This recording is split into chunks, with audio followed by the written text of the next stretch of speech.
Je suis Éloi Choplin, je suis le directeur de l'agence d'événements augmentés CCC. Je suis très honoré, très content et en même temps, je sais que j'ai la lourde tâche d'être le facilitateur de cette matinée. Une matinée qui s'annonce importante, puisque ça lance une grande journée autour de la connexion. Alors j'ai quelques messages évidemment, je vais être bref, mais néanmoins quelques messages dits de service. L'application Swapcard, si vous ne l'avez pas encore téléchargée, je vous encourage vivement à le faire. Cette application Swapcard, c'est pour tout avoir dans votre poche ou au bout de votre main, sur votre smartphone en tout cas, pour tout avoir sur le programme, pour aller plus loin, mais également pour vous lier les uns les autres, pour trouver des contacts, pour développer des rendez-vous B2B et B2C également. L'application Swapcard, donc ça, je vais être assez redondant dans mon encouragement aujourd'hui. Téléchargez-la, c'est important. Autre réflexe que vous devrez avoir également, si vous êtes twitto, mais vous l'êtes tous évidemment, le hashtag Paris-Saclay Connexion, pour interagir, pour poser vos questions à nos invités, pour commenter, bref, pour faire entendre ce que vous voyez, pour faire voir ce que vous entendez au monde entier. J'en profite pour saluer nos amis qui nous suivent à distance. Là, je regarde en haut, puisqu'ils nous regardent ici. Ils nous regardent sur la page Facebook de la communauté d'agglomération Paris-Saclay. Bonjour à eux. Aujourd'hui, vous participez, vous en êtes acteurs même, à un événement augmenté, à une grande journée augmentée autour du Paris-Saclay Connexion. Je serai complet en vous disant à tous que pour aller au-delà de la 4G ou de la 3G, il y a un Wi-Fi, il y a un réseau Wi-Fi. Pour cela, c'est le réseau Suite. Il n'y a pas de mot de passe. Vous ouvrez un navigateur, vous acceptez évidemment les conditions générales, et puis à vous le monde. Donc évidemment, évitez de faire sonner vos téléphones, mais évidemment tweeter en même temps, donc vous vous débrouillez, mais il faut que vos téléphones soient quand même pas très loin de vous. Sans plus attendre, pour lancer cette matinée, je vais appeler pour me rejoindre sur scène Jean-Paul Chabard, directeur scientifique recherche et développement chez EDF. Monsieur Chabard, merci de nous accueillir chez vous.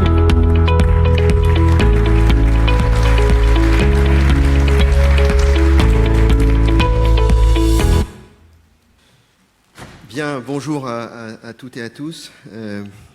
Madame la sous-préfète, messieurs les présidents, cher Michel, messieurs les élus, mesdames, messieurs, chers amis, je suis très très heureux aujourd'hui de faire l'accueil de ce Paris-Saclay Connexion pour la deuxième fois consécutive dans les locaux d'EDF Recherche et Développement. Donc, bienvenue à tous. EDF s'est installé ici sur le campus de Paris-Saclay il y a un peu plus d'un an maintenant, puisque nous avons emménagé dans les locaux de la recherche et développement au mois de mars 2017. Peu après, nous avons ouvert un campus de formation. Donc, nous avons réalisé 2 ensembles immobiliers ici qui représentent pratiquement 90 000 m² de surface de plancher.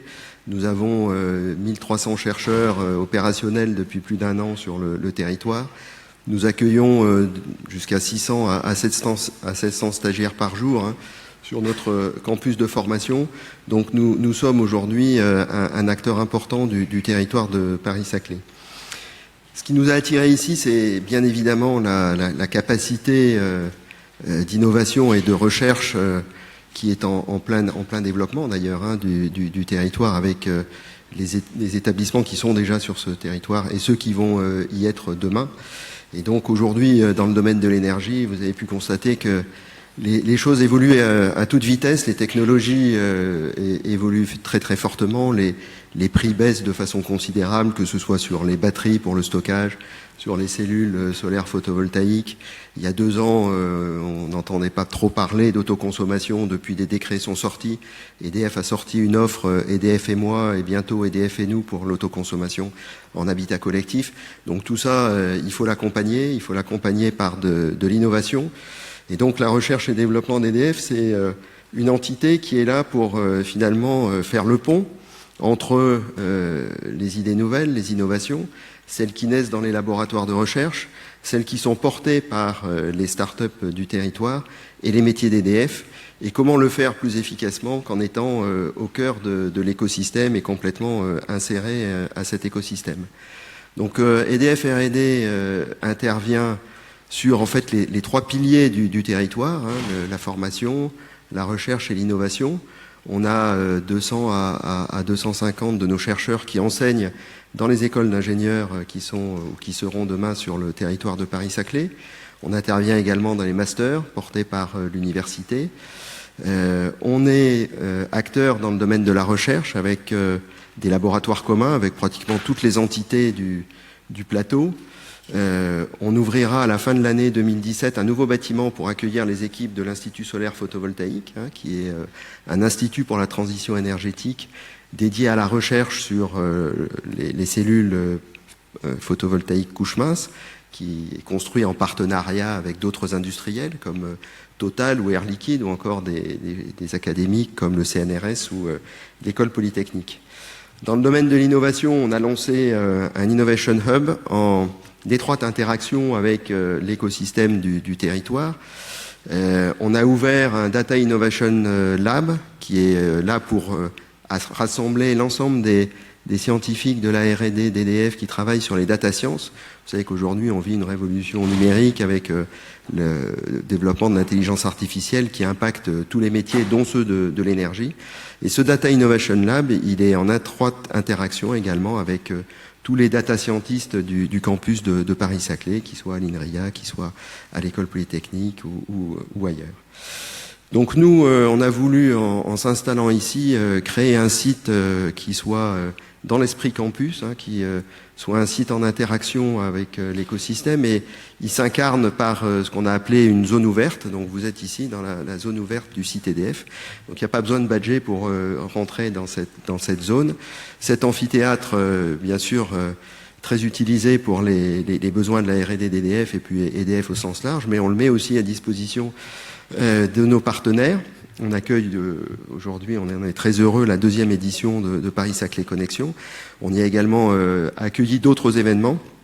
À l'automne 2016, un workshop sur l'université Paris-Saclay au rendez-vous de la transition énergétique, qui a été un temps fort, qui marque aussi une initiative sur l'énergie qu'on a soutenue au sein de l'université Paris-Saclay. On a accueilli également la convention annuelle des instituts de recherche technologique. On a accueilli Télécom Paris-Tech quand ils ont fait l'ouverture de leur chantier, donc des événements très variés et qui donnent l'occasion d'énormément d'interactions. Donc encore une fois, je vous souhaite la bienvenue. Je souhaite un événement très riche et dynamique. Il y aura beaucoup de lieux différents. Vous utiliserez pratiquement toutes les capacités d'accueil de ce bâtiment et des différents amphithéâtres et auditoriums. Donc je vous souhaite une journée particulièrement fructueuse et beaucoup de contacts et de développement ultérieur dans le domaine du business. Bonne journée à tous. Merci Monsieur Chabard. Et je sais que les équipes organisatrices de ce Paris-Saclay Connexion vous remercient très sincèrement et remercient vraiment vos équipes, Emmanuel Da Silva et Béatrice Bianchini-Burlot en tête, pour leur bienveillance, leur accompagnement tout au long de ce projet. J'appelle maintenant à me rejoindre Monsieur le Président de la communauté d'agglomération Paris-Saclay, Michel Bournat. Merci Monsieur le Président de nous permettre ce temps. Nous sommes tous connectés au monde, mais manifestement, sur le plan des mobilités routières en région francilienne, il y a quelques blocages. C'est l'occasion de faire passer un message pour ceux qui en chargent tous les projets pour qu'ils les accélèrent. J'en profite. Bien, Madame la sous-préfète, Monsieur le sénateur maire de Massy, cher Vincent, Monsieur le vice-président de la communauté d'agglomération de Saint-Quentin en Yvelines, cher Jean-Michel Fourgos, David Ross, maire d'Orsay, cher David, Mesdames, Messieurs les élus, Mesdames, Messieurs les directeurs, Mesdames, Messieurs, et tout particulièrement Monsieur le directeur du site donc d'EDF, cher Jean-Paul. Je voudrais en premier lieu, Jean-Paul, vous remercier de nous accueillir à nouveau chez vous, chez EDF Lab, véritable vaisseau amiral du plateau, qui, pour le temps d'une journée, est l'écrin de la 2e édition donc de Paris-Saclay Connexion. Je souhaite également saluer et remercier tout particulièrement les partenaires qui permettent la tenue de cet événement. L'établissement public Paris-Saclay et son directeur général Philippe Vandemal, l'université Paris-Saclay, son président Gilles Bloch, le pôle de compétitivité systématique, son président Jean-Luc Bella, Incube Alliance, sa présidente Corinne Borel, et souligner bien évidemment la contribution déterminante d'un certain nombre d'acteurs, Optics Valley, Scientipôle Capital, l'ASAP Paris-Saclay, les chambres de commerce de l'Essonne, des Yvelines, ainsi que Finances et Technologies. Paris-Saclay Connexion est désormais le reflet ou plutôt le révélateur de la mobilisation de tous ceux qui ont à cœur de catalyser sur notre territoire les énergies et potentiels économiques dans son acception la plus large puisqu'il dépasse le périmètre du plateau. Le développement économique ne se décrète pas, il tient à un certain nombre de facteurs clés qui permettent aux différents acteurs de favoriser celui-ci, qu'il s'agisse du territoire, de son histoire, des ferments, des jeux et interactions qui forment un environnement plus ou moins fécond. La fertilité économique d'un territoire tient aussi à la capacité et à la volonté des acteurs publics de jouer un rôle fort dans ce domaine, et il nous appartient, communauté d'agglomération, de prendre en charge celui-ci. Les communes, l'agglomération, le département, la région, les agences, les chambres de commerce, la faculté des métiers apportent, selon leur domaine de compétences, leur spécialisation, les équipements, les dispositifs d'accompagnement et de financement, les événements comme celui-ci qui concourent à faire d'une idée un succès entrepreneurial. C'est une responsabilité qui nous incombe que de contribuer à l'alchimie de la croissance, d'en être l'un des ingrédients. Et à cet égard, le choix de la communauté d'agglomération, c'est celui de porter une stratégie offensive. Offensive dans le temps, pour avoir un temps d'avance, qui est le meilleur moyen de prédire l'avenir, c'est de l'inventer, d'innover. Offensive en termes de moyens, car il constitue la première des priorités que s'est donnée l'agglomération dans son projet de territoire. Et offensive dans notre stratégie de marketing territorial, avec le déploiement de nouveaux outils de communication, le site internet dédié, Invest in Paris-Saclay, Entreprendre à Paris-Saclay, BizMap, outil de cartographie de l'offre foncière et immobilière d'entreprises économiques, support de promotion de nos atouts, autant d'outils opérationnels qui nous permettent de valoriser et de vendre en quelque sorte dans les différents salons où nous participons, notre territoire, et de donner à voir concrètement ce qu'est notre écosystème. Cette démarche s'impose à nous, d'autant plus que la concurrence est moins régionale ou nationale qu'internationale. Nos concurrents sont aux États-Unis ou en Asie. Alors, grâce à l'université Paris-Saclay, le rayonnement international de la marque Paris-Saclay s'est considérablement accru au cours des dernières années.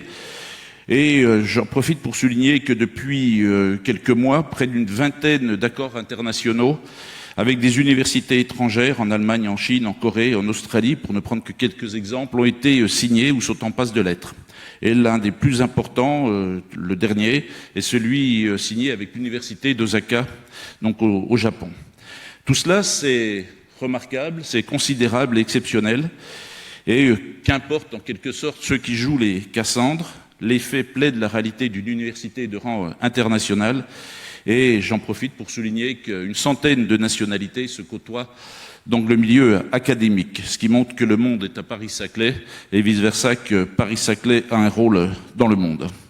Cette force académique, scientifique est unique en France et offre des perspectives exceptionnelles en termes de retombées pour l'ensemble de l'écosystème économique de notre territoire. Le MIT n'y s'était pas trompé en classant en 2013, ça fait maintenant 4 ans, notre cluster parmi les 8 principaux dans le monde. Et 4 ans après, cette place ne se dément pas.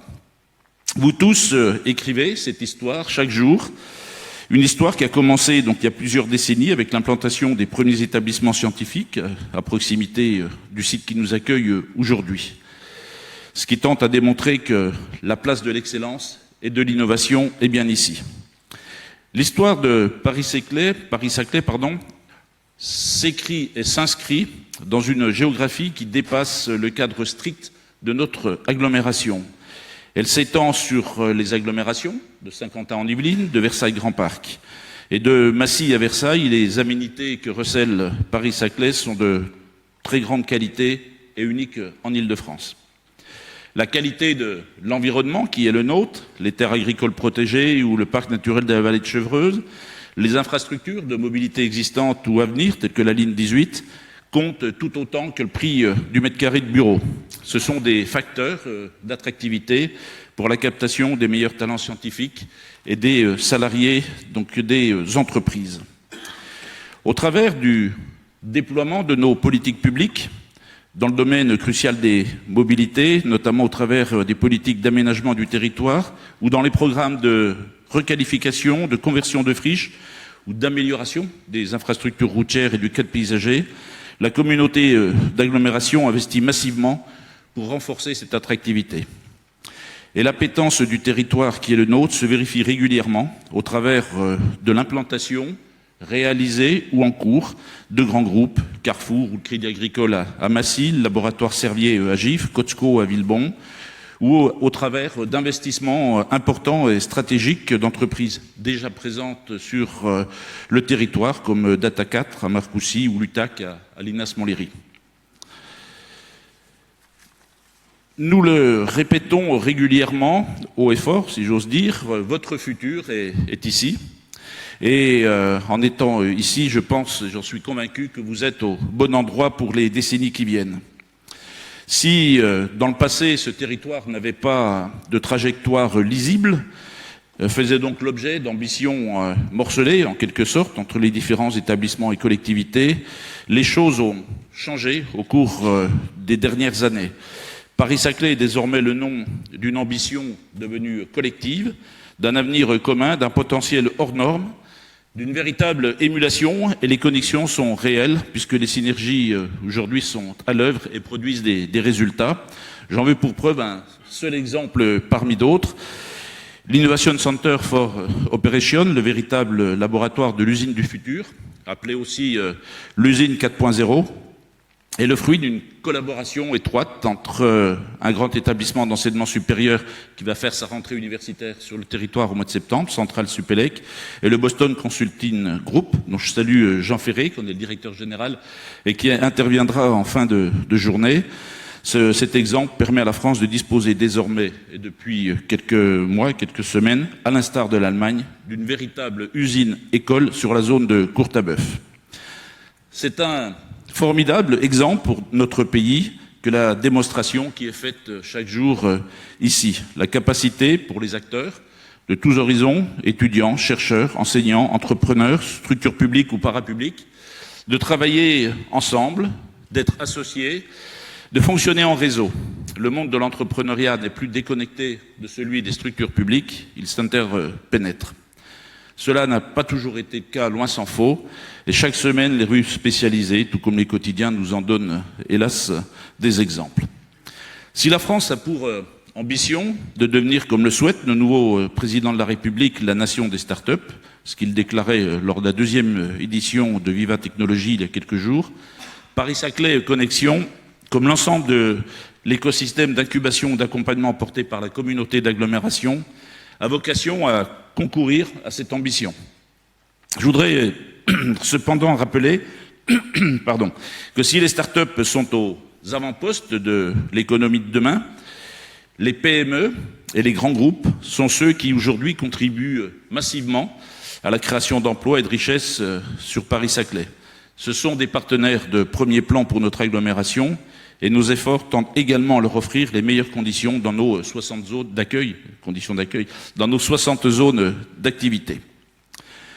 S'il est essentiel que les conditions de l'éclosion des jeunes pousses, les licornes de demain, pour reprendre la terminologie d'usage, soient réunies ici, il est tout aussi important d'accueillir des entreprises déjà structurées et matures. C'est un enjeu majeur que de faire en sorte aussi que ces entreprises restent ici après y être nées et avoir commencé leur développement.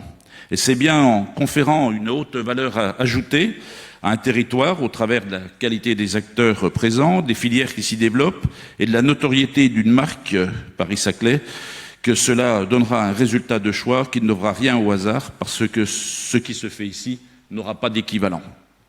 Paris-Saclay Connexion s'inscrit donc dans cette ambition et cette 2e édition est le lieu de toutes les rencontres, de toutes les connexions et de tous les possibles. Elle a vocation à être l'un des points d'orgue de l'agenda économique de notre territoire en concentrant sur un même lieu, un même temps, plusieurs événements portés par de multiples partenaires qui contribuent à donner de la visibilité et une large audience à notre territoire. Et je tiens tout particulièrement à le remercier de leur confiance et de leur présence au cours de plusieurs temps forts de la journée. L'animateur les rappellera sans aucun doute dans un instant. Chose Paris-Saclay, dédié à l'implantation d'entreprises sur notre territoire. Meet and Match, ou comment créer des ponts au sein de l'écosystème, Incube Alliance. Smart Manufacturing, apporter une meilleure réponse technologique aux porteurs de projets avec le pôle systématique. L'Université Paris-Saclay, qui développera les liens entre laboratoires de recherche et entreprises. Paris-Saclay Invest, qui permettra aux startups de présenter des projets pour lever des fonds en lien avec l'EPA Paris-Saclay. Enfin, bien évidemment, c'est pas le moindre des enjeux de cette journée, des rendez-vous d'affaires B2B que le village des partenaires, qui est à proximité d'ici, offrira aux uns et aux autres. Et enfin, nous conclurons cette journée par 2 remises de prix. Le coup de cœur du showroom Innovation et le gagnant du Pitch Contest de Paris-Saclay Invest, avant la conférence de clôture de Jean Ferré, directeur général du BCG, et le traditionnel cocktail.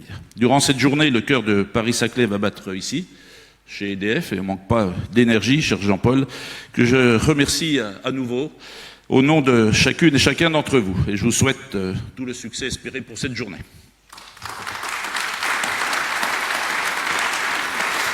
Merci, Monsieur le Président, pour cette introduction, cette mise en perspective. Alors nous sommes là ce matin pour mieux comprendre ce territoire en tout point unique, ces projets d'aménagement en cours, à venir. Il y en a un certain nombre d'entre vous ici qui ont un souhait, venir s'installer ici. Il y a également un certain nombre d'entre vous qui ont un autre souhait, rester ici. Alors nous allons en parler avec cette table ronde, Choose Paris-Saclay. Je vais appeler nos invités. Franck Caro, directeur général adjoint en charge de l'aménagement de l'établissement public d'aménagement Paris-Saclay. Nicolas Ingnaud, directeur des investissements et développement pour le groupe Tour Eiffel, la société de la Tour Eiffel, pardon. Nous irons avec lui à Massy et à Orsay. Olivier Micheli, directeur général de Datacad, basé à Marcoussis. Marc Frappa, directeur général de Faubourg Promotion, qui est la filiale du groupe parisien IDEC. Et puis nous aurons le plaisir également d'avoir un témoignage d'une implantation à venir, mais déjà réussie somme toute, avec Erwan Jouet, directeur du développement de Châteauforme à Massy, le nouvel opérateur du nouveau Palais des Congrès de Massy. Alors messieurs, la règle est assez simple, vous allez voir. Vous aurez un petit temps évidemment pour présenter les différents programmes qui vont montrer tous la richesse, la diversité du territoire.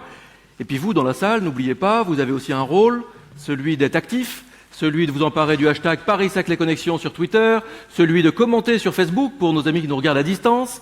Et c'est Jean-Baptiste que je vois plus, mais qui est par là, qui lèvera la main quand il y aura des questions tout à l'heure. Voilà, nous aurons un temps d'échange également avec vous. Il n'y a pas que les réseaux sociaux, évidemment, il y a vous dans la salle. On va commencer avec vous, Monsieur Caro. Alors je vais vous donner d'ailleurs ce qu'on appelle le Pavlov, pardon. Le Pavlov, le bouton vert pour passer à la vitesse supérieure sur les slides. Franck Caro, pour vous, les projets ne sont pas des histoires de mètres carrés. Ça, c'est si je résumais nos échanges. Où en est-on sur le territoire? Est-ce que vous pouvez nous donner en quelques mots les tenants et les aboutissants, si je puis dire, de l'EPAPS? J'essaie de passer les slides du coup. Et je vais essayer effectivement de pas vous raconter que des histoires de mètres carrés, mais bien l'histoire et sans être redondant avec ce qu'a dit Michel, mais plutôt confortant le président et ses propos introductifs, parce qu'il faut effectivement conforter l'ambition qui est aujourd'hui en cours sur l'ensemble du plateau de Saclay. Alors, je le redis, et Michel l'a dit en introduction, effectivement, on est regardé dans le monde entier. Aujourd'hui, Paris-Saclay commence à avoir un nom à l'international, et je pense qu'il est toujours opportun de bien se repositionner sur les investissements qui sont aujourd'hui à l'œuvre, pas pour 2 ans, pas pour 10 ans, mais pour effectivement les 50 prochaines années. On est en train de construire évidemment quelque chose d'important qui va être observé et qui est déjà observé dans le monde. Vous avez vu, cette carte est assez impressionnante puisqu'elle nous positionne Paris-Saclay et le plateau de Saclay comme effectivement par la MIT, qui est pas Review, qui est pas n'importe quelle revue, parce que c'est quand même la revue de l'université bostonienne bien connue et qui fait référence aujourd'hui en termes d'innovation et de recherche dans le monde, et qui positionne effectivement Paris-Saclay comme l'un des 8 clusters mondiaux qui comptera normalement demain dans le monde si on réussit ce qu'on doit réussir ensemble.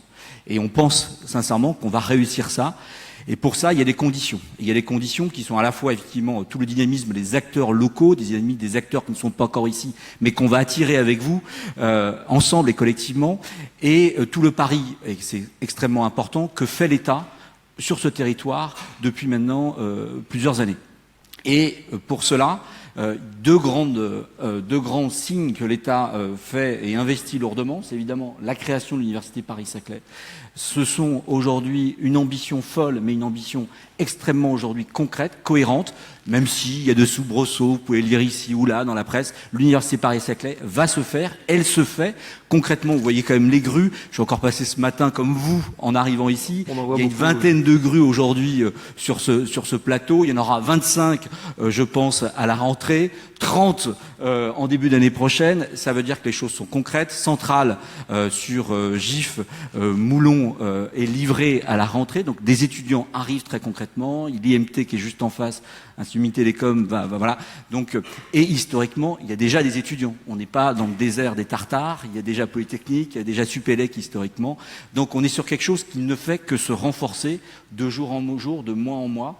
Et l'Université Paris-Saclay, on va y revenir, se crée non seulement sur ce territoire, mais à l'échelle du plateau. Donc oui, c'est les 9 grandes écoles, les 2 universités, les 7 organismes de recherche que met en synergie, effectivement, le plan notamment campus, puisqu'on s'inscrit, effectivement, avec à la clé des réinvestissements et une relocalisation ici. Et donc, il y a bien un pari d'une force collective qui, là où elle était géographiquement séparée, va se rapprocher. Ça ne veut pas dire que le travail en silo ne va pas exister. Justement, l'objectif, justement, c'est d'éviter. C'est pas parce qu'on est côte à côte, mais on pense que parce que maintenant on est côte à côte tout près, on peut accélérer la mutualisation, et c'est la mutualisation notamment des acteurs universitaires, et on va voir ce qui fait sens cluster, c'est évidemment avec le monde économique. Ce qui est extrêmement important, et ce que sent bien le monde économique, c'est évidemment le fait de dire aujourd'hui il y a une puissance de feu autour de l'Université Paris-Saclay, sur lequel évidemment déjà la porosité elle existe, puisqu'il y a plein de labos communs de recherche et de développement, sur lesquels viennent se greffer évidemment tout le monde économique en applicatif aujourd'hui sur notamment l'ensemble du plateau de Saclay.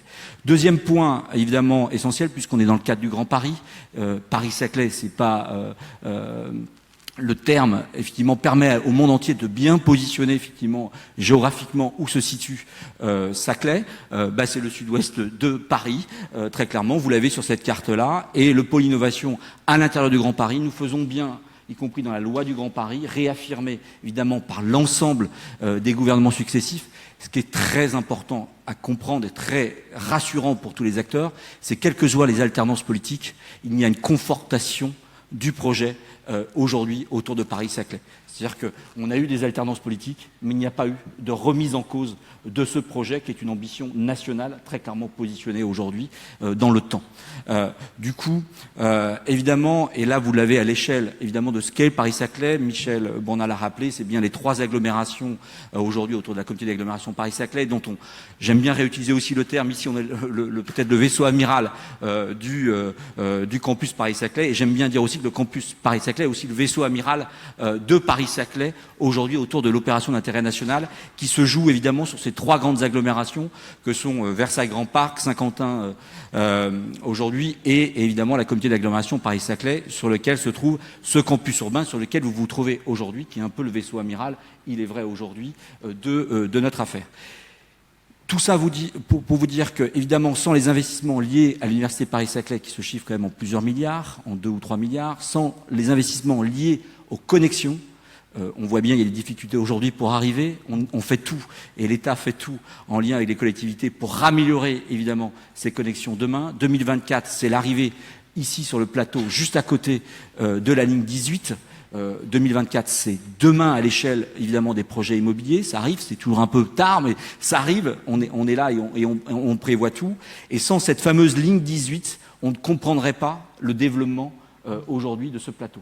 Vous nous diriez tous, sans la ligne 18, point de salut, point de connexion opérant. Aujourd'hui, effectivement, grâce à cette ligne 18, on se retrouve sur quelque chose qui rend crédible tout le développement urbain que l'on crée autour de ce plateau et tout particulièrement autour de ce campus urbain. Il faut juste imaginer qu'on va quand même changer de monde, puisque ici, avec la ligne 18, nous serons à 5 minutes, très clairement, de Massy, en site propre, assuré, etc. Massy TGV, qui est quand même la seule première gare en France historique à avoir desservi toutes les gares de France. Et qui continuera à l'avoir. Vous pouvez partir vraiment à Marseille, etc. Quand vous êtes au cœur de Paris, il faut vous taper 3-4 gares pour faire Marseille, Lyon ou Lille. Vous êtes obligé de vous balader un petit peu. Donc ici, quand vous êtes à Massy, vous pouvez évidemment partir partout en France. Vous serez à 13 minutes ou à 15 minutes quand vous serez côté gare Orsay-Gif, 15 minutes de Orly.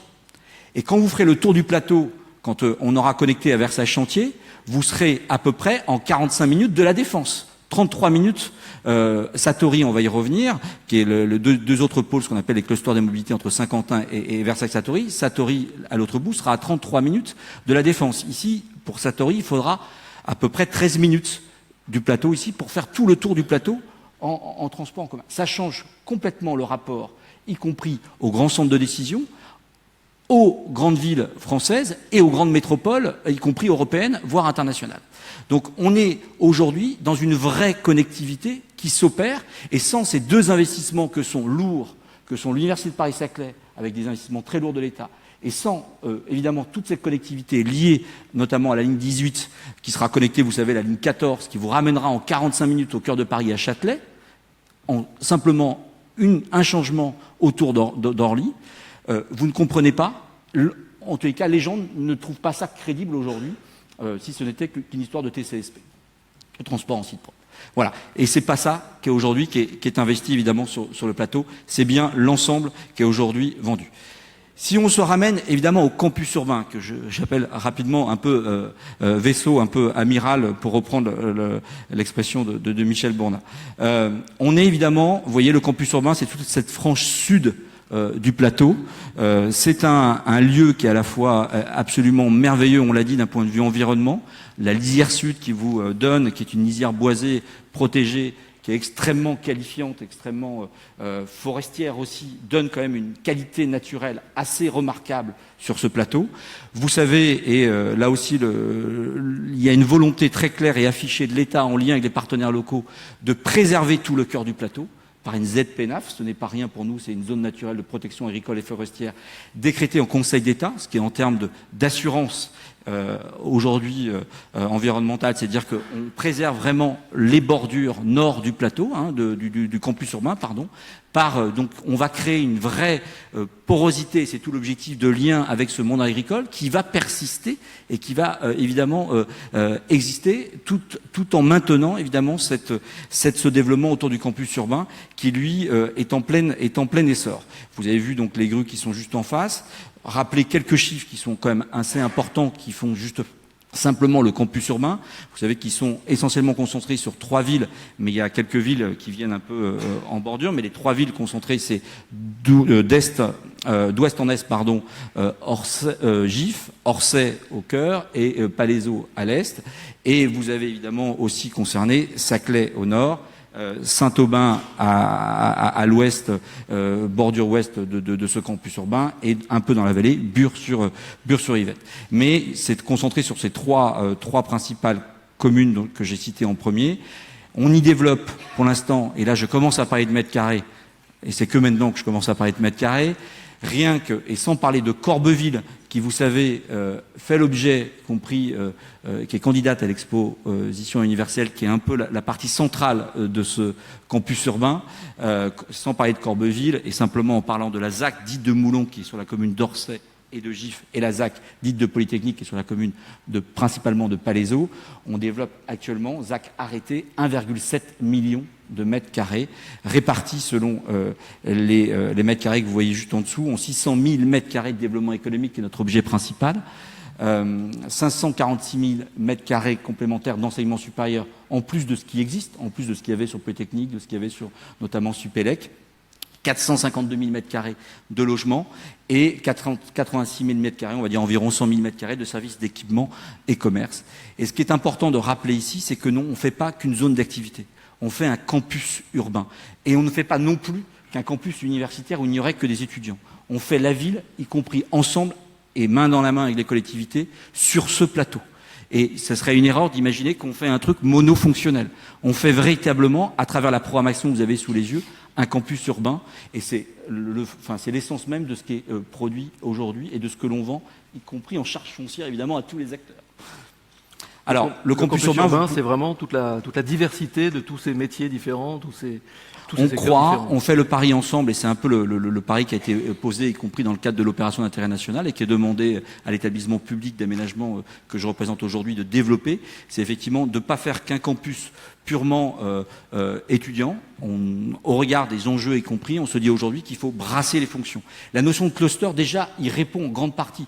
C'est-à-dire qu'on n'est pas aujourd'hui dans les notions, y compris de campus, un peu innovant, et quand on regarde un peu le monde, y compris Berkeley, mais y compris Boston, où la ville est tout proche, mais surtout le monde de l'entreprise est tout proche. On ne segmente plus le monde universitaire du monde de l'entreprise. Il faut qu'il se marie, il faut qu'il soit poreux. Et donc ce que l'on crée aujourd'hui ici, c'est effectivement, non seulement on va un peu plus loin, on crée évidemment la notion de cluster à travers une porosité entre l'intelligence développée autour des universités, des grandes écoles, etc., de tout ce qui est fait en recherche très poussée, fondamentale de ces écoles, et porosité avec tout ce qui est développé en recherche et développement, aujourd'hui déjà présente sur le plateau. On a Danone, on a Thales, on a EDF évidemment où on se trouve aujourd'hui, on a Oriba, enfin bref, je m'arrête là, mais on a tous les grands acteurs qui aujourd'hui, sans parler du monde économique, regardent, y compris très clairement et sérieusement, Saclay, pour la recherche et développement. C'est aujourd'hui à peu près 15 à 20% à l'échelle de Paris-Saclay de la recherche et développement déjà des grands groupes aujourd'hui privés français. Et c'est déjà 15 à 18% de la recherche publique aujourd'hui en R&D posée à l'échelle nationale. Donc c'est déjà des chiffres qui sont très conséquents et que nous confortons et que nous développons. Et donc, c'est ça qui est aujourd'hui, c'est un peu de mixité des fonctions et pas une mixité et pas une unicité de la fonction comme on aurait pu l'imaginer, comme il a pu être imaginé ce type de campus il y a à peu près 30 ou 40 ans. On passe vraiment un cap aujourd'hui sur cette fonction et on se dit aujourd'hui, il est crédible d'imaginer qu'on puisse travailler aujourd'hui dans la recherche et développement et habiter aujourd'hui sur Saclay, y compris pour les zones de connectivité, et plutôt que de faire quelquefois des flux pendulaires extrêmement importants, on pense que le cadre de vie aujourd'hui, un certain nombre de gens pourront rester dans l'environnement Saclay et y travailler très fortement. Alors, il y a des opportunités, et c'est un peu l'objet aussi de rappeler, et puis on le verra, et je pense que tous les partenaires autour de cette table ronde rappelleront aussi l'ensemble des opportunités à la fois sur le plateau et un peu plus largement dans l'environnement aujourd'hui du campus urbain. Des opportunités y compris foncières, donc au cœur de ce campus urbain, nous allons vendre évidemment, et nous partageons et nous vendrons une partie de charges foncières, en synergie notamment avec les pôles de recherche dans lesquels aujourd'hui nous sommes accueillis dans ce effectivement merveilleux pôle de recherche. Alors, juste vous donner quelques opportunités toutes fraîches, en dehors évidemment des opportunités, notamment je pense à des gens qui sont historiquement installés sur le campus et qui ont fait le pari du campus, donc à la Société Tour Eiffel qui interviendra juste, je crois, après, qui sont déjà sur les existants, et il y a déjà de l'existant, c'est-à-dire qu'il y a déjà des choses, des opportunités. En dehors de ça, il y a aussi des algorithmes pas très loin, je veux dire sur le campus, il y a d'autres biens immobiliers qui sont existants et sur lesquels on peut déjà venir éventuellement intégrer et louer un certain nombre de mètres carrés. Nous, on fait le pari évidemment de vendre des mètres carrés très très très bientôt. Nous lançons des programmes importants, notamment un premier programme dans lequel nous sommes en appel d'offres aujourd'hui avec 3 équipes qui se sont portées candidates sur cet appel d'offres autour d'un incubateur pépinière hôtel d'entreprise qui va se situer d'ailleurs pas très loin d'ici, à peu près à 150 mètres de l'endroit juste en face, donc de 10 000 mètres carrés environ, donc qui est quelque chose d'assez innovant et qui prendra un petit peu et qui pourra accueillir les entreprises à tout leur stade de maturité, de la start-up jusqu'à des entreprises qui veulent venir ici mais qui, plutôt que de se développer, viennent voir, prendre, elles existent, mais pour leur R&D, veulent commencer avec des mètres carrés variables, et puis elles se développeront, je pense, si les choses sont suffisamment matures et se confirmeront, pour prendre, eux, des mètres carrés derrière sur d'autres endroits. Ça, c'est horizon 2020. Alors c'est l'horizon 2020 pour cette livraison, donc on lance vraiment, c'est une forme de concession sous un format un peu pour nous qui devient de plus en plus classique, qui est ce qu'on appelle la conception, réalisation, gestion. donc en termes des PHE. Nous lançons, y compris juste à côté là aussi, quasiment en face, un fameux programme urbain innovant de 70 000 m² qui va mélanger les fonctions, comme vous voyez, un programme mixte de bureaux, commerce, services et logements. Nous vendons une seule charge foncière unique, c'est-à-dire que nous vendons en one block à quelqu'un qui va gagner le lauréat. Là aussi, on avait 12 équipes candidates. On en a retenu 3 que nous mettons en silo pendant 1 an en termes de travail, justement, et de travail extrêmement fort, de dialogue compétitif sur ces trois groupements qui devront nous faire une proposition, et notamment sur la partie bureau qui nous intéresse, activité économique. Sur les 70 000 m², 22 000 m² seront dédiés à l'activité économique. Et donc là, livraison 2021. Potentiellement. Et enfin, partie GIF, côté Moulon, on se retrouve là à lancer on vient de lancer un nouveau programme, là aussi mixte, de 38 000 m², dont 12 000 m² de bureaux d'activité économique. Là aussi, les choses viennent de se lancer. On est en train de recevoir les offres et le schéma d'atterrissage est aux alentours de 2021 à peu près également. Voilà un petit peu pour ces solutions immobilières variées, immédiates, en tout cas les projets principaux que l'on lance. Voilà. Et en continu, nous aurons des offres évidemment sur ce campus urbain qui arriveront. Voilà, rappeler qu'effectivement, et je le rappelle, et c'est un peu cette image de fin que je souhaitais, nous faisons pas qu'une zone d'activité, nous faisons pas non plus qu'un campus universitaire, nous faisons la ville ensemble avec les collectivités locales sur ce campus urbain, et c'est bien l'ambition qu'on porte collectivement aujourd'hui. On le voit, effectivement, c'est pas qu'une histoire de mètres carrés, c'est aussi une histoire derrière, il y a des humains derrière, il y a une vie urbaine, c'est le campus urbain. D'histoire en histoire, du coup, je me tourne vers vous, Monsieur Ingnaud.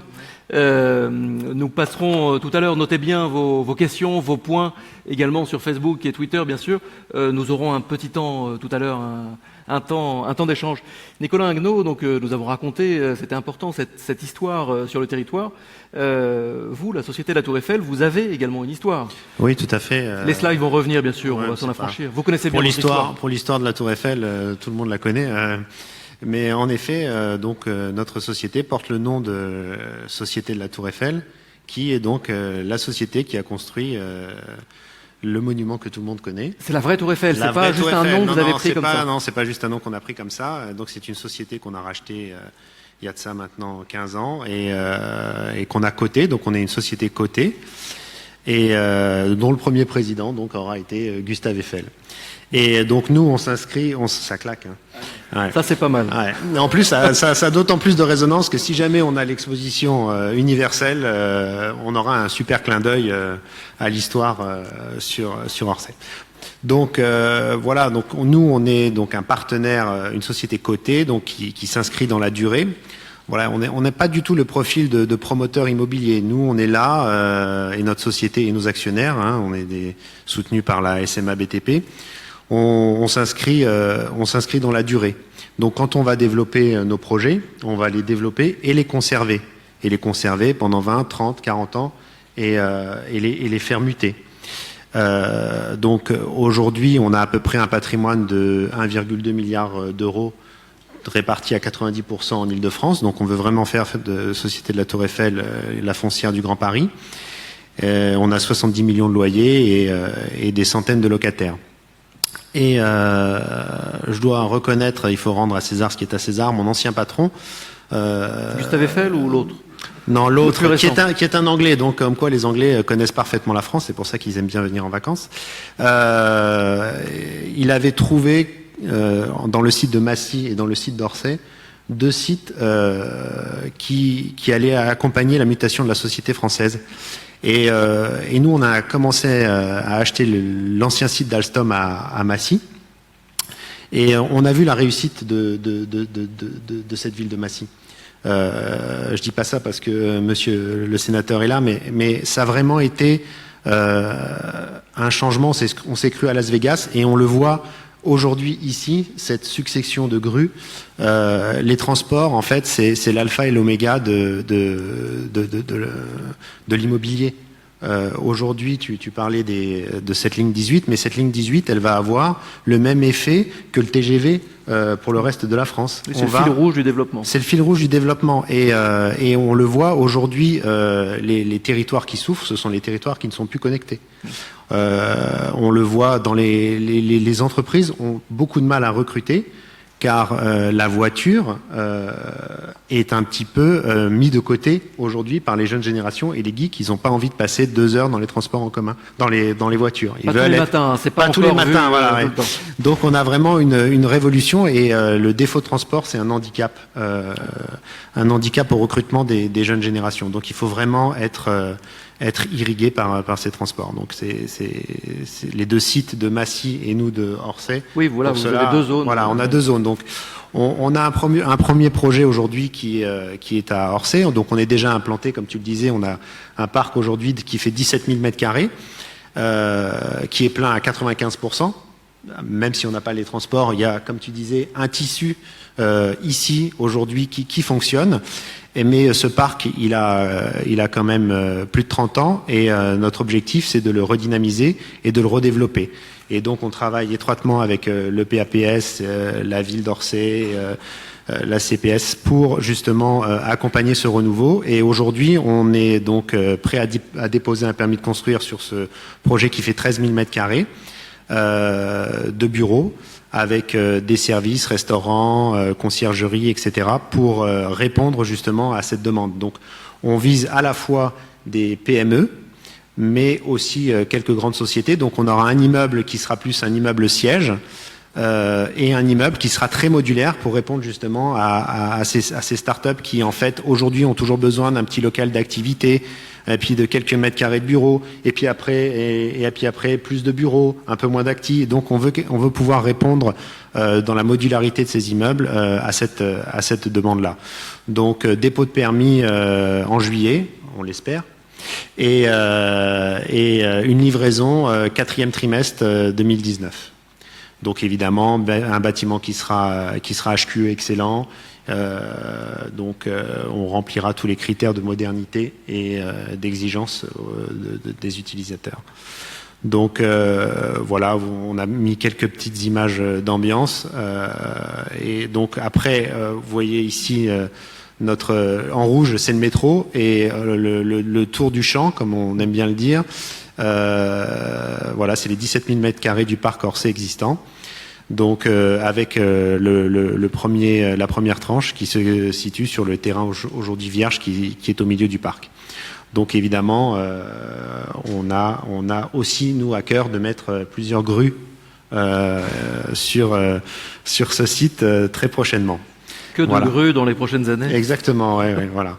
Donc évidemment, pour répondre, et là je rebondis dans le sens de l'évolution de la ZAC qui doit intervenir, il me semble, c'est qu'il faut augmenter le nombre de mètres carrés de bureaux pour pouvoir accompagner ce cluster qui est absolument gigantesque. Aujourd'hui, il faut voir vraiment grand, et un parc tertiaire comme le nôtre, on l'a fait à Nanterre, et ça a marché. Il faut au moins 50 000, 60 000 mètres carrés de masse critique tout de suite pour pouvoir accompagner ce mouvement. Sinon, il y a un petit décalage.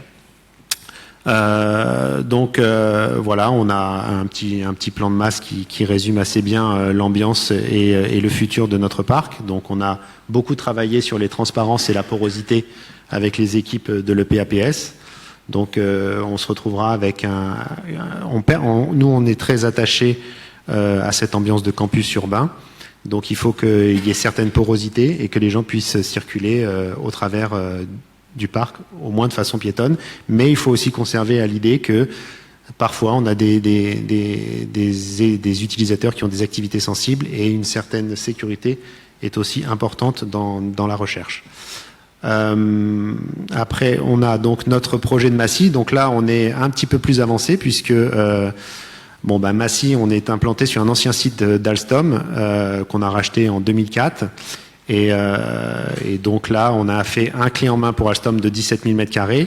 Et aujourd'hui, on a négocié avec les équipes de Monsieur le maire et sénateur 60 000 m² de surface de bureau potentiels. Et donc là, aujourd'hui, on va lancer, je l'espère, après l'avis favorable de notre conseil d'administration, 13 000 m² aussi de bureaux organisés façon campus, un peu comme ici. Et à proximité, évidemment, donc là, je ne vais pas faire l'article sur la connectivité et la mobilité du site de Massy, avec en plus le tram express qui va arriver à proximité. Donc là, on a tous les indicateurs au vert. Ce qu'il faut quand même noter, c'est qu'aujourd'hui, on met 20 minutes de la gare de Massy pour aller à Orly. Demain, on mettra 9 minutes. Et après, comme tu disais, avec la ligne 14, on sera en 35 minutes dans le centre de Paris.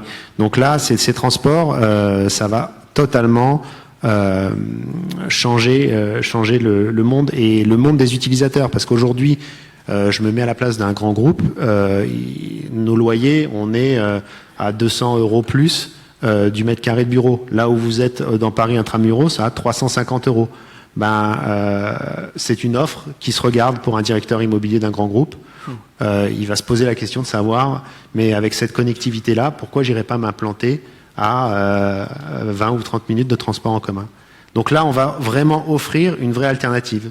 Oui, c'est la connectivité qui vraiment va faire toute la différence. Ouais, toute la différence. Et on l'a vu à Massy, il y a Carrefour qui s'est installé, ils ont mis 80 000 m² d'un coup.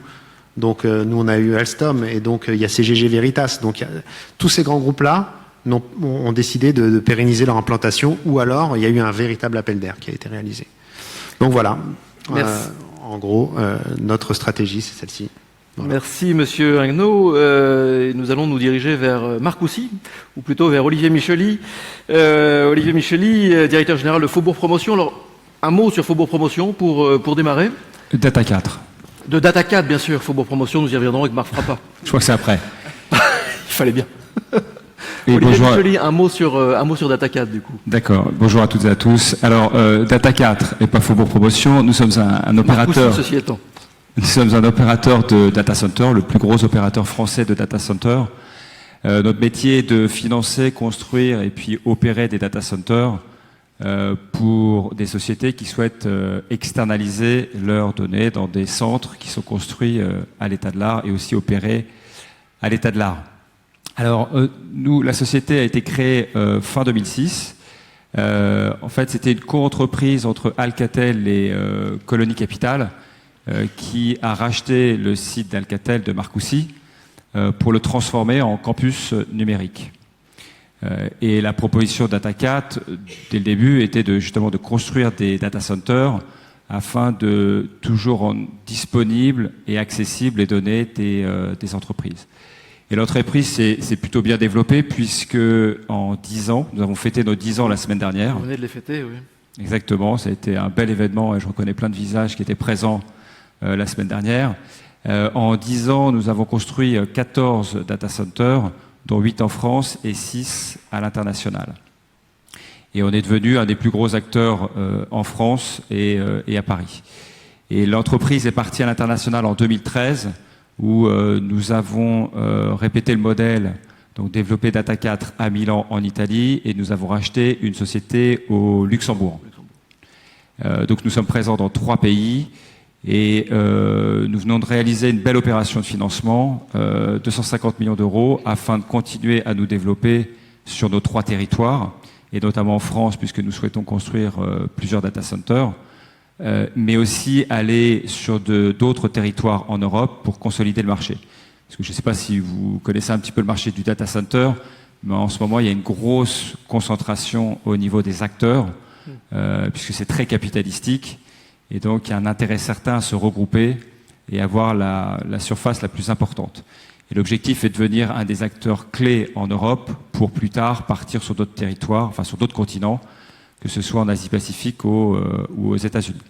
Mais pour avoir une stratégie de conquête en Europe ou à l'international, il faut avoir un ancrage très fort au niveau du territoire. Et c'est pour ça que nous souhaitons avoir cet ancrage fort au niveau de l'Essonne et au niveau de Marcoussis, au niveau du plateau, pour nous aider après à mieux rayonner. Alors, au niveau du campus, je pense que c'est le bouton vert. C'est le bouton vert, oui, en toute logique. Voilà. Voilà. Donc là, on est sur Marcoussis. Exactement. Donc on est au sud du plateau. Et en fait, vous pouvez voir ici, c'est un campus qui est assez exceptionnel. Il faut savoir que ce campus a plusieurs atouts. Pour un opérateur de data center, c'est le campus qui a la plus grande réserve foncière et électrique d'Europe. Donc je dirais, on a un terrain de jeu qui est plutôt sympathique et qui plaît aux acteurs qui sont en pleine croissance, notamment aux acteurs du numérique, parce qu'en venant chez Data4, en venant chez nous, ils savent qu'on a la capacité d'accompagner leur croissance. Ce qui n'est pas le cas des acteurs qui sont dans le nord de Paris, puisqu'ils sont souvent dans des espaces assez denses, avec une capacité électrique restreinte et une capacité aussi, une réserve foncière aussi restreinte. Ce qui n'est pas notre cas, puisque nous avons un site de 110 hectares et nous avons la capacité d'étendre le site pour accompagner la croissance de nos clients. Ce qui veut dire qu'en gros, il vous faut beaucoup de superficie pour évoluer au fil du temps. Exactement. Alors c'est la partie que vous voyez en rouge complètement à gauche. Ça c'est la partie data center. Il faut du foncier puisqu'il faut construire des bâtiments. Mais il faut aussi de l'électricité puisque un data center, en gros, il faut de l'électricité pour faire marcher les serveurs, alimenter les serveurs. Il faut aussi de la climatisation parce que les serveurs dégagent beaucoup de chaleur, donc il faut bien sûr réduire la température. Et il faut aussi de la connectivité, puisqu'un data center sans connectivité, c'est un peu comme votre ordinateur sans Internet. Ce que je disais la semaine dernière, c'est sympa, mais ça ne sert pas à grand-chose. C'est l'outil, mais voilà. Ouais, ça reste toujours utile, bien sûr. On se passe Donc, du monde. c'est pour ça que la partie rouge ici, que vous voyez complètement à gauche, la partie data center, nous pouvons l'étendre pour accompagner la croissance de nos clients. Alors, nos clients, juste entre parenthèses, ce sont les grandes multinationales, les ETI, les ESN et aussi, et de plus en plus, les acteurs du numérique, notamment les acteurs américains, qui se développent beaucoup en Europe pour des différentes raisons comme la réglementation, mais aussi pour des questions de latence, pour que leur contenu soit envoyé le plus rapidement possible. Et le territoire français est un territoire attractif pour eux. Et ils sont bien sûr très intéressés par Data4 et d'autres sites parce que, comme je le disais tout à l'heure, nous avons la capacité de les emmener, d'accompagner leur croissance.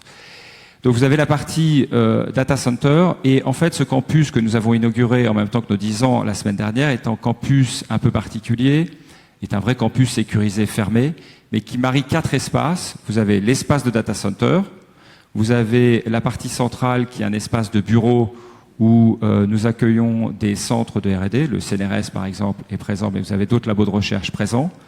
Vous avez une zone de vie en bleu à droite qui est en fait une zone d'échange avec une salle de conférence, mais aussi un espace où les entreprises peuvent venir travailler et collaborer, échanger ensemble.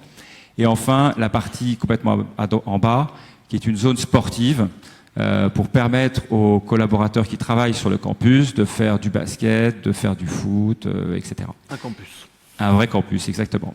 Et ce qu'on a remarqué, c'est que finalement ces 4 espaces qu'on conjugue ensemble permettent d'avoir un espace de travail très agréable et l'écho est vraiment très positif.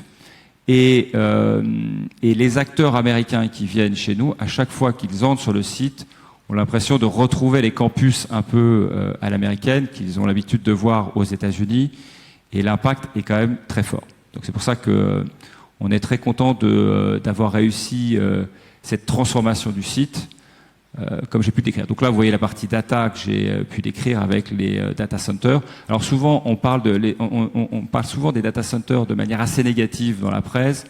On parle de pollution sonore, de pollution environnementale et même de pollution visuelle. Vous voyez, on essaie de faire des data centers qui sont plutôt sympathiques et qui ont, je dirais, un aspect plutôt chouette. Et qui font pas de bruit, mais qui vont forcément consommer quand même un peu.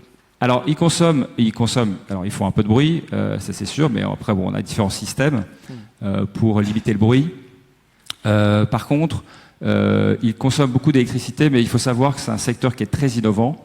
Le secteur des data centers, parce que, si vous voulez, il est dans notre intérêt financier, économique, mais aussi d'image, de diminuer l'empreinte carbone et l'impact sur l'environnement. Et donc, en permanence, on innove pour réduire la facture énergétique, parce que l'électricité, c'est quand même le premier poste de charge d'un opérateur data center. Donc, si vous diminuez la consommation électrique, ça a un effet mécanique sur votre rentabilité. Et donc, les data centers consomment, mais de moins en moins. Et je pense que c'est un point important, mais dans la consommation, en valeur absolue, la consommation augmente, ce qui est normal, ce qui est cohérent par rapport à la production des données qui est en croissance perpétuelle, exactement. Mais en même temps, en valeur relative, la consommation des data centers par rapport à la consommation globale stagne. Et on est plutôt sur un plateau depuis 2010 à peu près, que ce soit aux États-Unis ou en Europe, grâce à toutes les innovations que nous avons réussi à développer dans la filière. D'accord, ça a beaucoup de sens d'en parler, évidemment, chez vous, Monsieur Chabard, ici EDF. Bien sûr, ouais. D'autant plus qu'on est un des sites électro-intensifs les plus importants d'Île-de-France et qu'on consomme 100 gigawattheures par an. Donc, bien sûr, on travaille de manière très rapprochée avec EDF et RTE qui nous alimentent et qui nous acheminent l'électricité. Juste un mot sur le projet d'incubateur Les Garages. Oui, alors ça, c'est un projet. Hein. C'est un projet, Ouais. c'est un projet bon, que vous connaissez, je pense, qui est un projet très intéressant et qui a l'ambition de réaliser des prototypes industriels. Et effectivement, on a de l'espace disponible sur le site. Et en fait, le projet d'incubateur Les Garages fait du sens puisque le site est sécurisé, il y a de l'espace, il y a de l'électricité. Et donc, on réfléchit avec justement ce projet-là, Les Garages, de venir s'implanter sur le site de Marcoussis et répondre à ce besoin de prototypage industriel sur le campus. Bon, la vie, j'en ai parlé, c'est la zone sportive et la zone d'échange. Et enfin, un dernier point, c'est que, alors, on parlait tout à l'heure de la mobilité et des transports. À Marcoussis, on a un petit peu moins de réseau de transport. Cela dit, on sait innover, trouver des moyens pour acheminer les transports sur le campus. Et on réfléchit à deux projets. Le premier, c'est comment améliorer l'offre de transport sur le site avec du covoiturage, des véhicules électriques, plus de navettes. Et aussi une offre hôtelière, parce que finalement, il y a une offre hôtelière assez pauvre quand même sur cette partie du territoire. Et sachant que Nauzé n'est pas très loin, qui est un site, le site de Nokia, dont Colony est aussi propriétaire, donc réfléchir à justement un réseau de transport et aussi hôtelier qui nous permettrait d'améliorer cette offre de service sur le site. Voilà. Et je terminerai, c'est mon dernier slide, mais on est vraiment très heureux. Donc nous, on est nés sur le territoire. On est très fiers et très heureux de faire partie du territoire qui représente nos valeurs notamment tournées autour de l'innovation, de la création. Et pour nous, ça fait vraiment beaucoup de sens. On est fiers d'appartenir à un territoire qui est dynamique, qui est ambitieux, qui est fier et qui innove en permanence. Voilà, merci. Merci beaucoup, Monsieur Micheli, de Data 4, évidemment. Mais nous passons donc à Faubourg Promotion. Faubourg Promotion, bonjour à toutes et à tous. Avec vous, Marc Frappat. Alors, un mot également sur Faubourg Promotion. Vous êtes une filiale du groupe IDEC. Oui, en quelques mots. Donc, le groupe IDEC est un groupe dans l'immobilier qui fait c'est assez rare pour le souligner, les 3 métiers de l'immobilier. On est constructeur, on est promoteur, on est investisseur. Alors, 2 chiffres, on est 250 personnes et on fait 320 millions d'euros de chiffre d'affaires par an. Et Faubourg Promotion est une filiale promotion du groupe en immobilier d'entreprise. Je fais une petite parenthèse en disant aussi qu'on fait du logement et du commerce. Mais là, on va s'intéresser donc à l'immobilier d'entreprise et au site que nous développons sur le parc des Hauts-de-Vissou 2, sur la commune de Vissou, en partenariat avec la communauté Paris-Saclay. Donc en quelques mots, oui, vous allez m'aider pour passer les slides parce que voilà, là ici on voit bien. Donc là, nous, on est par rapport au sud, on est plutôt au nord du territoire, le long de l'autoroute A6, entre l'autoroute A6 et A10. On développe 35 hectares de bâtiments d'un parc multiproduit. J'insiste sur ce point parce qu'on est très aussi multiproduit. On aime bien l'approche petites, moyennes entreprises, plus grosses, faire de l'activité, faire du tertiaire. C'est bien de mélanger. Parfois, là, c'est pas le cas par rapport au plus, mais on peut faire aussi du commerce ou du logement. Et je pense que c'est bien de mélanger tous les types de produits, toutes les activités. Ça peut très bien cohabiter ensemble et ça apporte un plus dans le développement du produit. Donc là, à titre d'exemple, on a mis là une photo d'un bâtiment d'activité qui est le groupe Antoine. Donc vous voyez qu'on peut faire des choses très sympathiques en termes d'architecture dans des bâtiments d'activité. Aujourd'hui, le parc représente 150 000 m² de surface. Donc là, c'est de la surface logistique. Alors ça, c'est de la surface tout à fait logistique, hein, avec une partie siège. Et puis on le voit, la photo de gauche, c'est la partie siège. Oui. Et la photo de droite, on voit encore le siège, mais avec les camions. Voilà. Mais c'est 10 000 m² pour cet exemple-là, et c'est 150 personnes. Donc, comme je disais, 150 000 m² de surface. À terme, hein, on est déjà dans une bonne phase de développement, 1200 personnes sur le site. Et on développe aussi sur environ 5 hectares un parc tertiaire hein, de 50 000 m². Osons l'ambition. Je pense qu'il faut intégrer au niveau de ce parc d'activité. On est en façade d'autoroute. On a une situation qui est intéressante. Hein. On est à côté de l'aéroport, pas trop loin des gares, même si il y a une gare qui viendra à terme, mais plus au nord du terrain. C'est vrai que la partie accès est importante. Hein, je rebondis sur ce qui a été dit précédemment.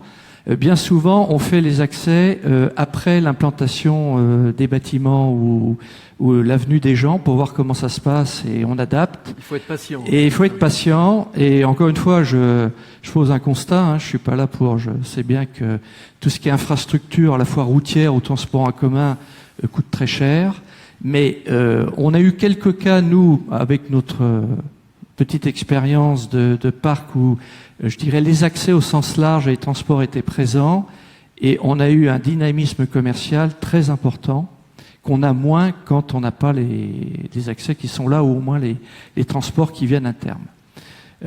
Voilà, donc le parc, le bureau, on l'appelle campus, hein, on se veut un parc tertiaire de qualité, plutôt haut de gamme, avec aussi tout un système de services, conciergerie, restauration, etc.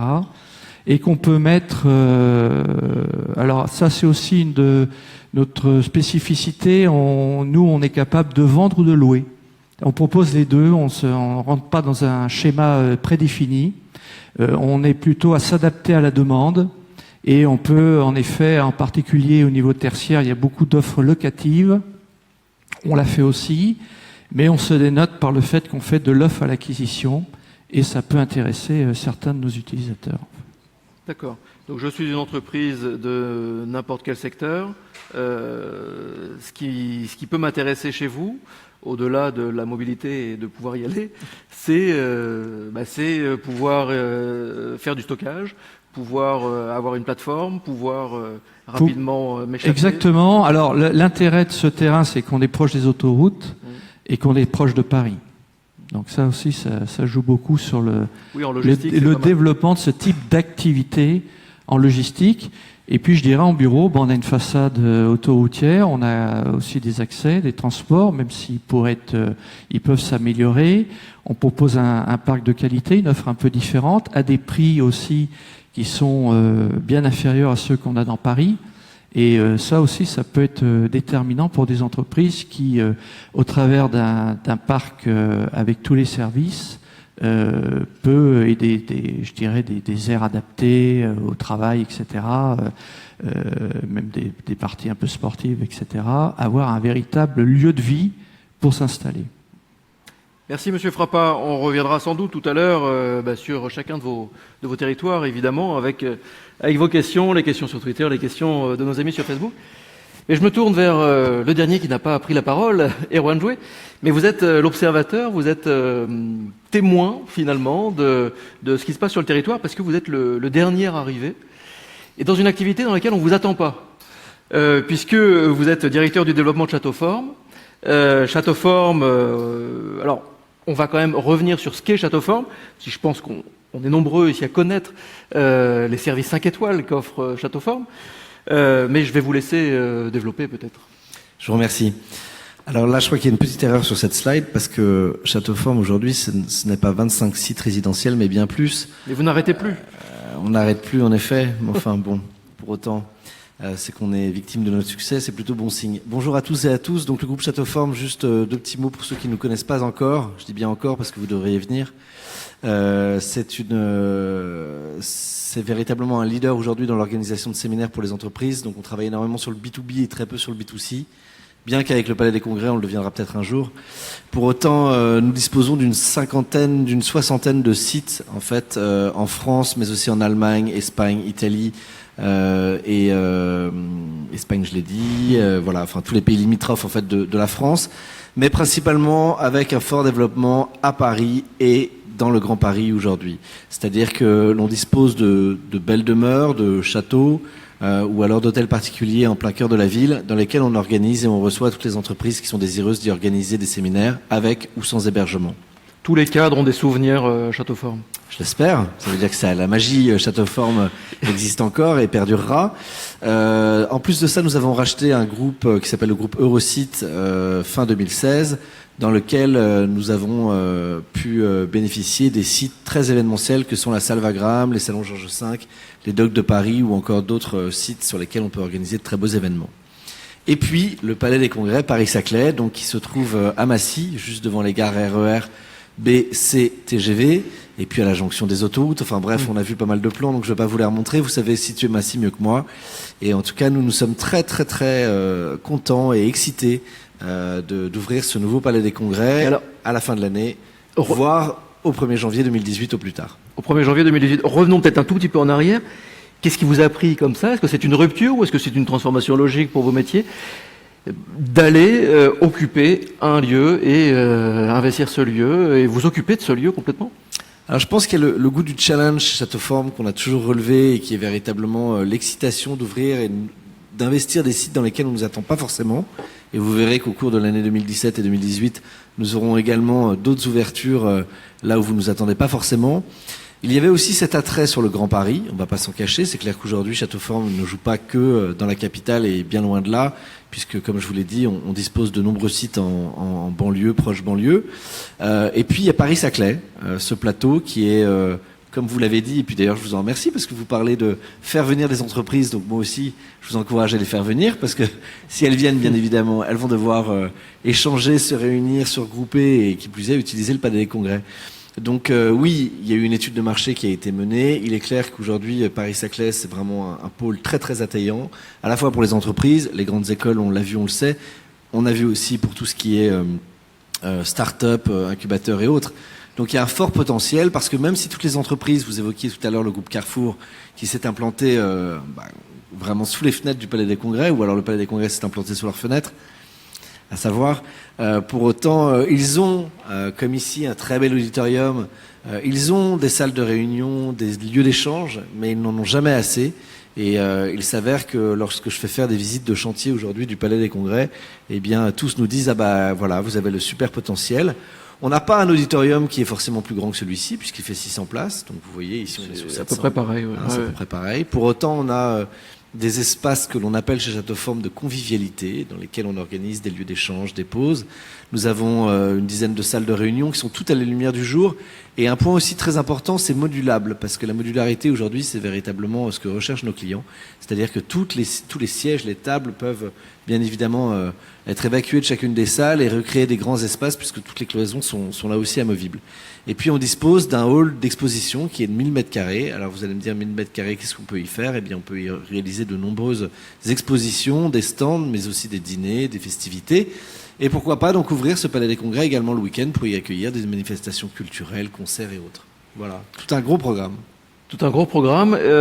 C'est le début d'une nouvelle activité. Vous allez occuper d'autres lieux comme ça? Écoutez, en fait, on veut casser un petit peu les codes des palais des congrès traditionnels. C'est-à-dire qu'on veut arrêter, ou en tout cas essayer de changer un petit peu l'image du palais des congrès tel qu'on se l'imagine, côté très austère, très carré. Eh bien non, la touche Châteauforme, la magie Châteauforme, c'est d'inventer un mobilier véritablement différenciant de ceux que l'on peut rencontrer dans les traditionnelles salles de réunion. Offrir une table très généreuse, très gourmande, c'est une spécificité de Château Forme, je sais pas pour celles et ceux qui connaissent un petit peu nos maisons, mais il est clair qu'on en ressort en général avec un grand souvenir sur la qualité de ce que l'on y mange. Et puis aussi, suivre Paris-Saclay, c'est-à-dire l'innovation, en équipant toutes nos salles, notre auditorium, notre salle d'exposition, avec les derniers moyens high-tech pour que les entreprises et les participants soient vraiment à l'aise, qu'il n'ait pas cette préoccupation de savoir si le micro va marcher, si le vidéoprojecteur est bien placé, etc., etc. Donc, il est vrai que c'est quelque chose là où on nous attend aussi énormément, et on suit, on écoute véritablement les startups qui sont implantées ici pour voir un petit peu ce qu'elles proposent, voir comment on peut les intégrer, comment on peut s'intégrer nous-mêmes dans le tissu local et économique de Saclay. On ouvre à la fin de l'année. Je vous invite tous et toutes à... Oui, on peut visiter. Alors, vous pouvez visiter, bien évidemment. Je vous donne mes coordonnées et puis je vous emmène avec un casque de chantier et des bottes. En général, les entreprises adorent visiter en précurseur les nouveaux sites dans lesquels ils vont pouvoir se réunir. Et puis à l'inauguration qui aura lieu à la fin de l'année, bien évidemment, où on fera une grande fête pour fêter notre arrivée et puis l'accueil que vous nous avez réservé jusqu'ici et que vous nous réserverez, je l'espère, dans les prochaines années. Et pourquoi pas, je terminerai là-dessus, accueillir prochainement Paris-Saclay Connexion. Bon, en tout cas, on a pris date pour Noël. On va faire Noël chez vous pour l'inauguration. Et vous m'avez tendu une perche pour remercier la régie ici, parce que les micros, les lumières, tout ça fonctionne super bien. On n'a pas à se soucier de savoir si c'est ouvert ou pas, notamment sur les micros. Merci beaucoup, Erwan Joué. Alors, on va peut-être allumer un petit peu plus la salle avant de céder la place à la prochaine table ronde Smart Manufacturing. Donc, je me tourne vers vous, la salle, si on peut l'allumer un petit peu plus. Ça va marcher. Et s'il y a des questions également sur le hashtag Paris-Saclay Connexion, et là je me tourne vers Jean-Baptiste qui se fera le relais, qui sera le Monsieur Web, ou sinon n'importe qui peut jouer le rôle de Monsieur Web au final. Voilà, il y a peut-être... Ah ben on se voit mieux, on est mieux là, on se voit dans les yeux. Est-ce qu'il y a des questions dans la salle? Levez bien le bras. Il y a peut-être des questions également sur Facebook. Là pareil, Mr Web, Jean-Baptiste pourra s'en faire l'écho. Alors, la formule évidente dit toujours que la première est toujours la plus compliquée, mais en même temps c'est la plus courageuse et je crois même qu'on pourra l'applaudir, la première question, quelle qu'elle soit. Michel Bournat, peut-être une question? Pas de questions pour l'instant. Alors, vous pourrez également échanger avec nos invités juste à côté et pendant le temps où ils seront présents ici, juste à côté dans le foyer, dans l'auditorium, dans l'auditorium c'est ici, mais bref, dans le hall d'accueil et dans le village. Moi, j'ai une question parce que messieurs, vous voyagez tous beaucoup. Et vous avez tous, du coup, vous percevez les regards que vous voyez un petit peu ailleurs, que ce soit en France, en Europe et dans le monde. Et moi, ce qui m'intéresse, c'est savoir le regard qu'on porte sur le territoire, sur la marque Paris-Saclay. Monsieur Ingno, prenez un micro. Ouais. Quel est le regard que vous percevez de la part de nos voisins sur ce territoire, qui est encore une fois en tout point unique? Oui, c'est sûr, mais il y a encore du boulot quand même. Voilà, il faut. Et je crois que c'est aussi le travail de l'établissement public de faire vivre cette marque-là. Aujourd'hui, expliquer c'est vrai, un Américain qui fait de l'investissement immobilier, puisque c'est quand même mon métier, où est Paris-Saclay, et lui dire que c'est un territoire innovant, etc. Il y a quand même un petit peu de travail encore à réaliser. Mais la tendance est bonne. On nous a classés dans les 8 meilleurs clusters, mais là aujourd'hui c'est vraiment concret, on voit les grues, on voit que ça avance, il faut qu'il y ait une volonté politique et je pense que ça c'est clair et ça, un investisseur, ce dont il a peur, c'est les changements. Lui, ce qui l'intéresse, c'est la pérennité dans les décisions et je pense que ça c'est primordial, ne pas changer et ne pas casser la machine. Voilà. Ça, on l'a vu avec Franck Caro, effectivement, qu'il y a une discontinuité de discours depuis des années. Voilà. C'est la clé. C'est la clé. L'autre clé, c'est la mobilité. Monsieur Micheli, oui, le regard, parce que vous êtes effectivement au Luxembourg, en Italie. Comment voit-il le territoire? Bon, alors, au Luxembourg, non, mais la plupart de nos clients sont effectivement au Luxembourg, Italie, France, mais de plus en plus, je disais, aux États-Unis et aussi en Chine. puisque ces territoires créent des champions numériques, et comme j'ai dit tout à l'heure, qui viennent en France. Et nous, bien sûr, à chaque fois, on fait la promotion du territoire et du Paris-Saclay. Et en fait, le nom est quand même pas très connu. Il faut quand même le reconnaître, c'est-à-dire qu'il y a un gros effort à faire au niveau du marketing pour faire mieux connaître le Paris-Saclay. Alors souvent, ce qui marche, moi j'ai remarqué, c'est que on utilise le classement du MIT. Et alors là, ça leur parle, forcément. Mais même aux Chinois, ça leur parle. Et donc là, ils se disent, ah ok, c'est parti du top 10 des clusters scientifiques et économiques dans le monde. Donc effectivement, mais si, et c'est pour ça que j'espère que, et c'est pour ça que je regarde le président Bournat, si le territoire est sélectionné pour être le porte-drapeau de la France à l'Expo 2025, je pense que ce sera un tremplin magnifique pour faire connaître, et on en est tous convaincus, hein, mais faire connaître le territoire, non pas en France, mais non pas en Europe, mais partout dans le monde, à l'international. Donc j'espère vraiment que le gouvernement saura faire le bon choix. On croise les doigts entre cette annonce qu'on attend, du coup, incessamment sous peu. Le 12 juillet, voilà, nous avons une date, le 12 juillet. Le 12 juillet, c'est une date, pour ceux qui se souviennent de 98, qui est assez intéressante. Franck Caro, oui. Non, je voulais juste rappeler, effectivement, on a encore du chemin, évidemment, à produire ensemble. Effectivement, on démarre, nous, y compris nos produits, ne serait-ce que nos brochures en anglais, en chinois, etc. Et ça passe aussi par se mettre dans les langues aujourd'hui internationales de manière très claire. Il faut savoir aussi, quand même, que ça passe aussi par l'accueil, évidemment, de tous les étudiants étrangers. On sait très bien que, y compris aujourd'hui, on est à 25% d'étudiants à peu près étrangers sur l'université Paris-Saclay. Il y a une volonté d'aller plus haut, plus fort sur ces questions-là d'accueil. La capacité à accueillir à la fois les étudiants étrangers, c'est aussi accueillir derrière les start-upers étrangers demain. Donc on voit bien que ça commence aussi par ça commence aussi par cette capacité à le faire, à s'ouvrir à ce monde-là, du voyage des étudiants et de les accueillir dans des conditions évidemment optimales. Parce qu'aujourd'hui, il y a une concurrence énorme entre ce qu'ils vont pouvoir avoir en Corée, ce qu'ils vont pouvoir avoir évidemment en Californie, voilà.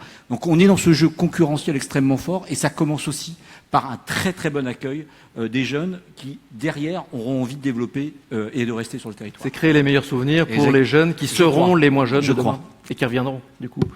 Monsieur Frappa, peut-être, oui, un mot sur le retour où on va...